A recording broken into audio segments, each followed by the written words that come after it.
Di video ini kita akan membahas mengenai metode numerik. Metode numerik merupakan bagian dari model matematika yang menggunakan dua metode yang lazim, yaitu metode analisis dan metode numerik. Model matematika yang rumit untuk bidang fisika, kimia, ekonomi, atau pada persoalan rekayasa yang diterapkan pada teknik sipil, teknik mesin, elektro, dan sebagainya, ada kalanya tidak bisa diselesaikan dengan metode analisis. Metode analisis ini adalah metode yang menghasilkan nilai yang sejati atau nilai eksak atau nilai yang pasti.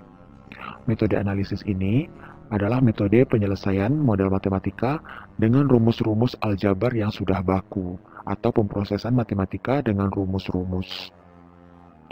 Kemudian jika tidak diperoleh dengan metode analitik, maka digunakan metode numerik, yaitu teknik yang memformulasikan persoalan matematika sehingga dapat dipecahkan dengan operasi perhitungan aritmatika biasa, yaitu tambah, kurang, kali, dan bagi.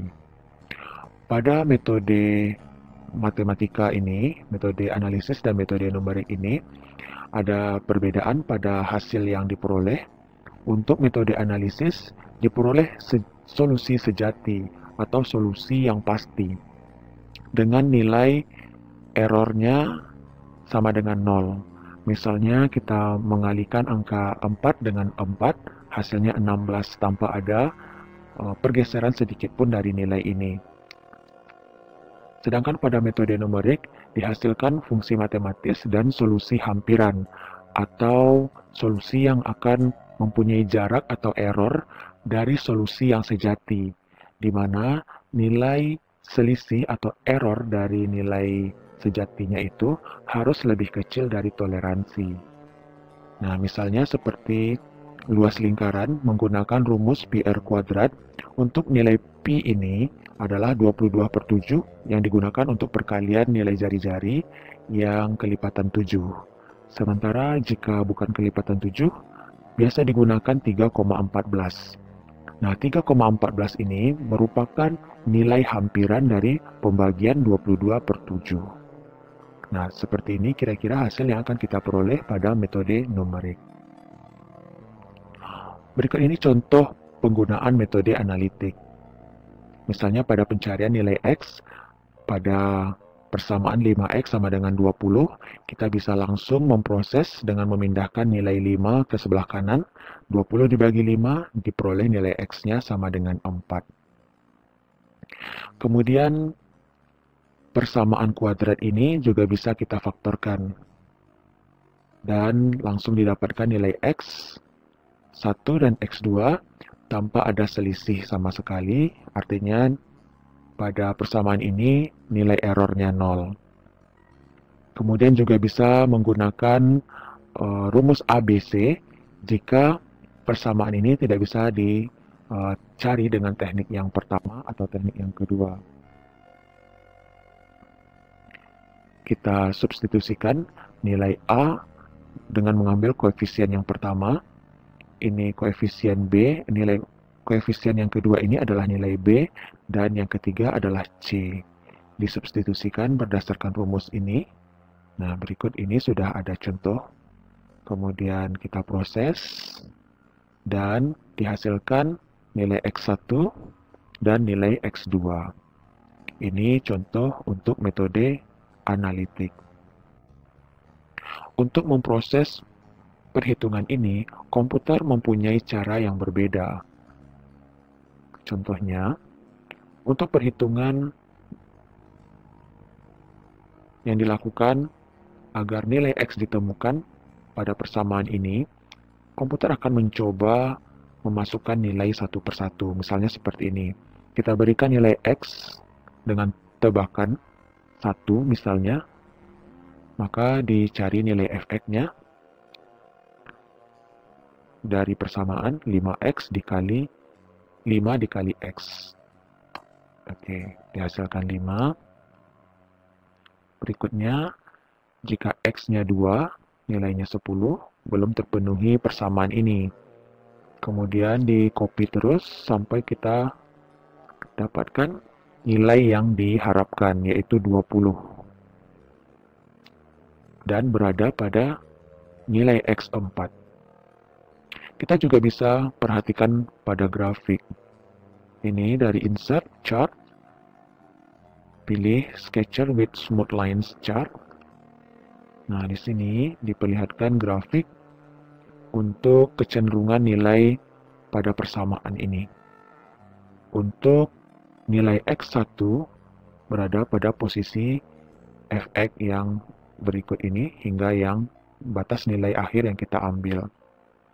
Pada contoh yang kedua, juga digunakan penentuan nilai awal berdasarkan tebakan. Misalnya kita coba 1, gunakan kepersamaan, nilai X dikuadratkan, ditambah 2X, dikurang 3. Nah, ini masih menghasilkan poin. Ya, ini 1 ini menghasilkan langsung 0. Dan kita akan mencari 2X, 2 buah nilai X karena X-nya adalah X kuadrat. Kita lihat ke bawah. Oh, ini lebih ke nilai yang besar. Kita coba pindahkan ini dan cari nilai ke arah minus.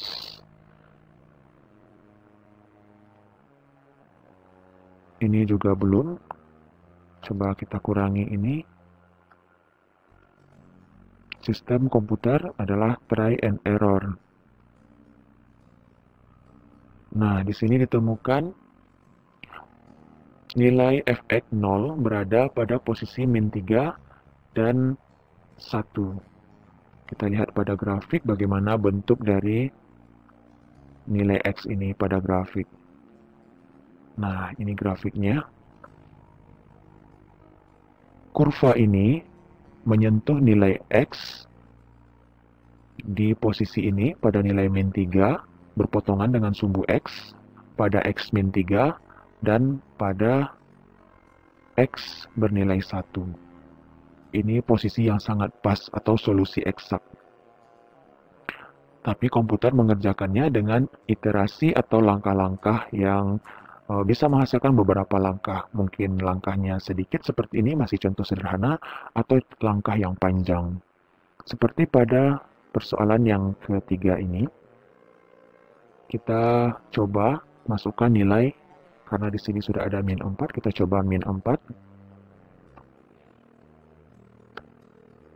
Digunakan kepersamaan 2 kali X ditambah 3 kali X dikurang 4.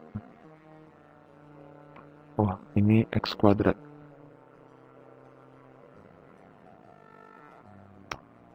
Nah, kita tarik, kita kopikan. Nah, di sini terjadi perubahan nilai dari fx dari 5 ke 2. Sehingga mestinya di sini akan ada nilai X yang kita cari, nilai X yang berpotongan. Baik, kita coba cari yang kedua, X-nya karena X kuadrat berarti ada 2 nilai X. Nah, di sini juga terjadi perubahan nilai dari negatif ke positif. Berarti solusinya akan berada pada nilai di antara -3 dan 2 ini, serta dari 0 sampai 1. Pada slide kita sebelumnya sudah menggunakan rumus ABC, didapatkan nilai ini. Kita coba untuk yang pertama ini.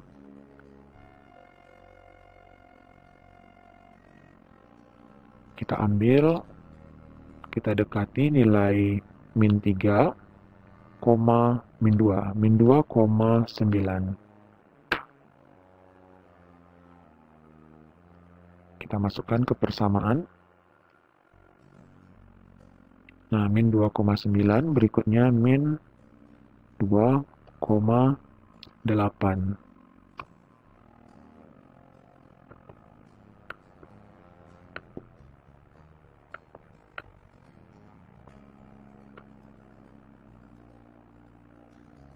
Nah, di sini terjadi perubahan nilai yang bisa kita lebih dekati lagi.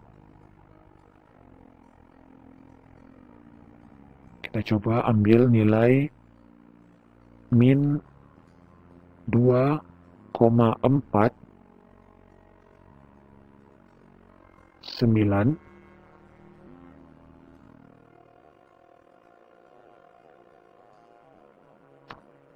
kemudian min 2,48,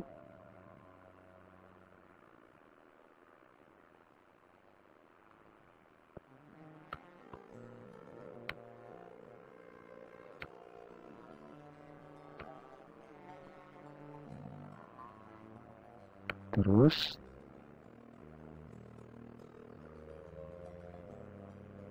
belum berubah menjadi nilai yang negatif. Kita teruskan.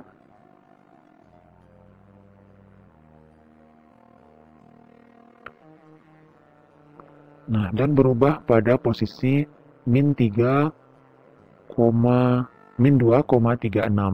Nah, dan kita bisa lebih detailkan nilai angka di belakang koma dengan proses berikutnya, sehingga dihasilkan nilai seperti ini. Bisa beberapa angka di belakang koma. Kita lihat pada kurva.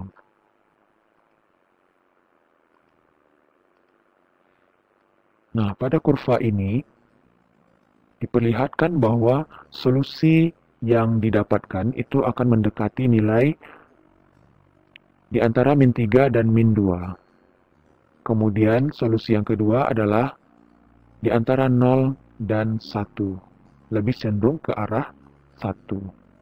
Maka dengan cara ini tentunya ada positif dan negatifnya. Untuk metode yang pertama yang kita gunakan, ini disebut dengan metode tabulasi untuk mencari nilai X menggunakan persamaan, yang akan menghasilkan perhitungan yang sangat panjang dan masih perlu digunakan metode yang lebih baik lagi. Oke, sekian untuk video yang pertama ini. Semoga bermanfaat. Assalamualaikum warahmatullahi wabarakatuh.